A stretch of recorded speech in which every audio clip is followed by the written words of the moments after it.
G'day viewers, thought I'd finally get around to doing a quick video on all the mods I've done on my bike since I got it.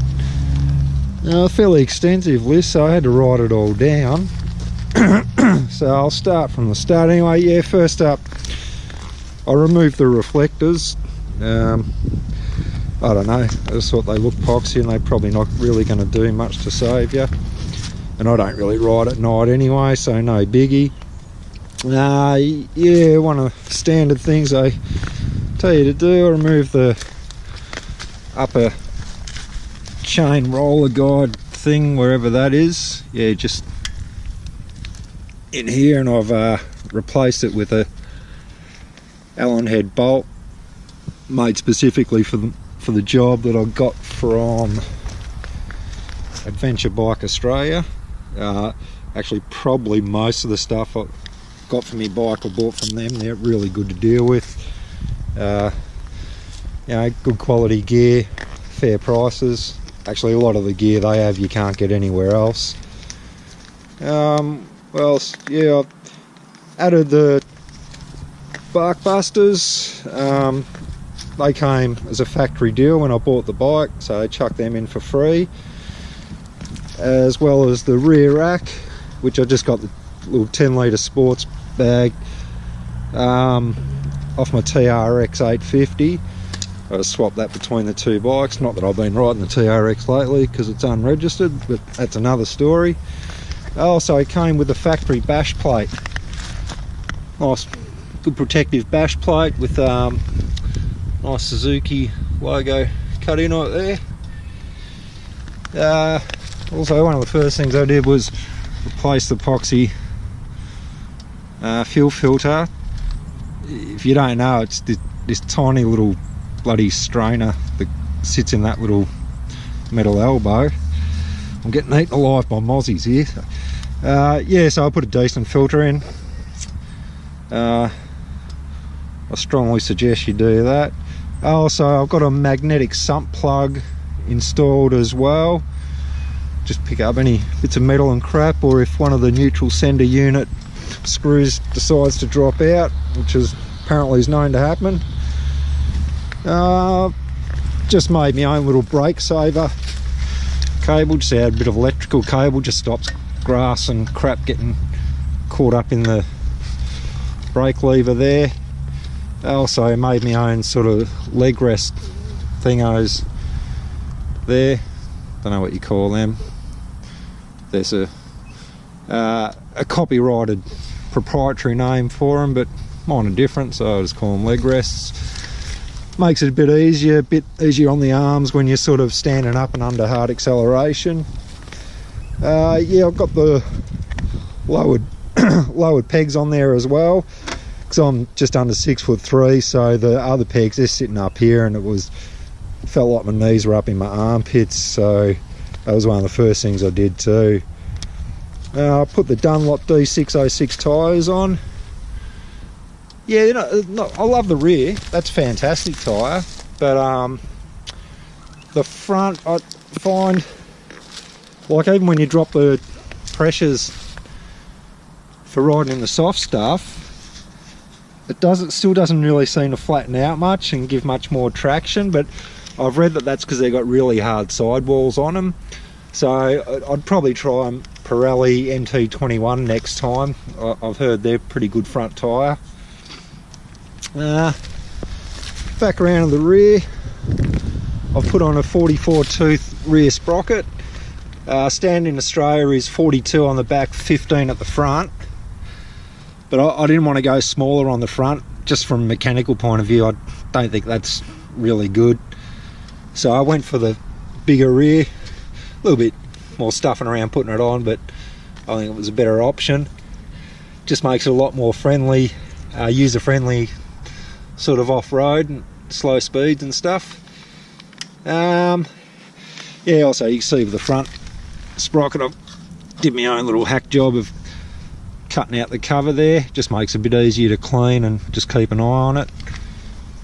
What else have I done? Yeah, I've got the case covers on there, left and right, with the high temp silicone, because I've got a few scrapes and scratches on them, so I thought, nah, I better put the case covers on before I do some real damage.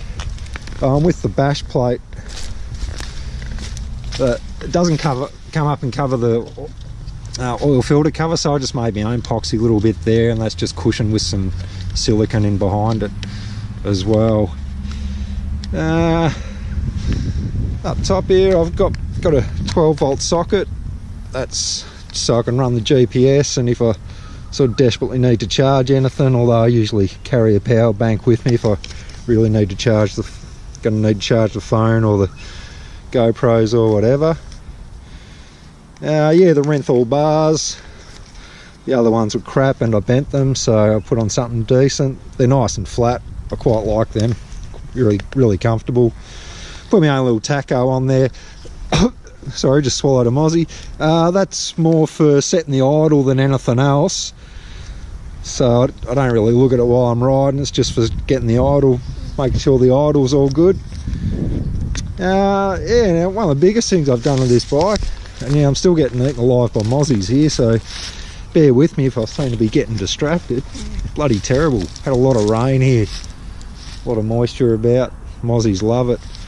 So yeah, I'll put the Cogent suspension in. I've got the 0.52 springs in the front with the DDC, the drop-in damper cartridges, and really transformed the handling of the bike. And I've got the Mojave shock in the rear there. Nice Olin spring. Looks a lot better than the old job too, but does, yeah, like I said, just works so much better. I'm going to have no blood left by the end of this video. The amount of blood the mozzies are sucking out of me. Yeah, what else I do? Yeah, I did the carb mods. Just the basic carb mods. I tapered the needle, drilled the slide,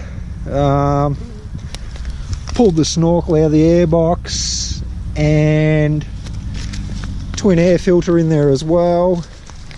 And I added this aftermarket exhaust from Barrett products, Barrett exhausts, Australian made, and geez, yeah, sings really nicely with that. They really sort of made the most of the carbon airbox mods.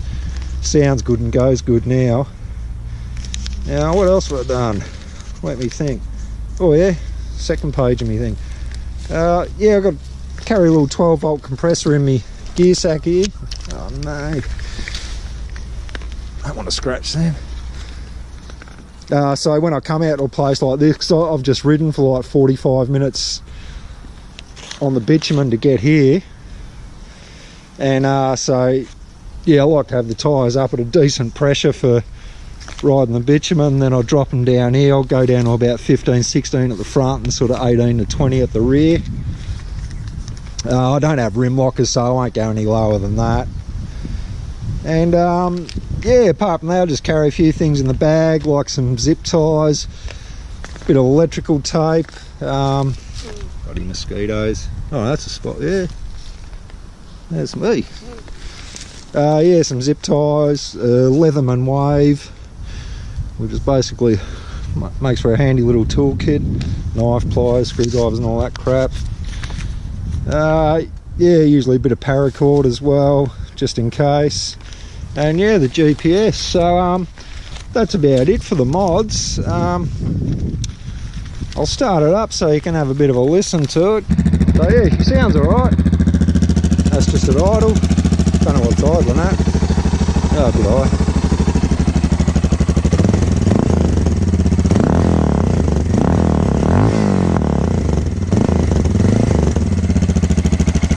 Yeah, I'm certainly happy with the sound of it and the performance of it. Certainly seems to have a lot more pull, so it's always a good thing. Yeah, that's about it, folks. Yeah, I hope I might have given you some ideas. Oh, actually, while I'm at it, yeah, I just bunged on my own stupid little GoPro mounts. I got one there which gives a great shot of the front wheel. I'll get some footage of that on this ride. And that's actually just off the mounting plate that they come in the box. I just sort of cut it down a little bit and cable tied it to the guard there. And yeah, it's a really good spot for it. So I'll get the GoPro session on that. This is a Hero 5 Black I'm using at the moment. And I've got another mount there I haven't tried yet. I don't know about sort of a rear wheel shot, but I'll see how I go there. Again, that was just off the display mount that comes in the box. I just modded that and bunged it in there. So yeah, that's it, folks. I'll turn this off now so you can hear me. And yeah, like I said, I hope I've maybe given you some ideas. As you can see, it's sort of biased a bit more towards off-road, and most of the Ks I've done have been on the dirt. As you can see, it's got plenty of battle scars. Yeah, don't ask me how I did that one. Yeah, but you know, my scuffed up mirror, more bloody mozzies, they're everywhere, I tell you. It's driving me nuts, to be honest. Can't wait to get the helmet on and get riding. But yeah, you know, plenty of battle scars, but I'd been riding on the road for over 20 years before I got this, and so this bike was my learning experience in riding off-road. So, you know, and I sort of go with the theory that you don't know your limits till you go past them. So yeah, I've come off plenty of times, but luckily I haven't really done any damage to it. I've had to straighten out the front forks and triple clamps a couple of times, but that's not really too big a job to do. And yeah, I've been really loving it. You know, I love the road bikes, going fast on the road, but you know, I've always loved the bush, getting out in the bush, and so I thought, why not combine motorcycling with getting out in the bush, and I've been loving every minute of it. Cheers, folks.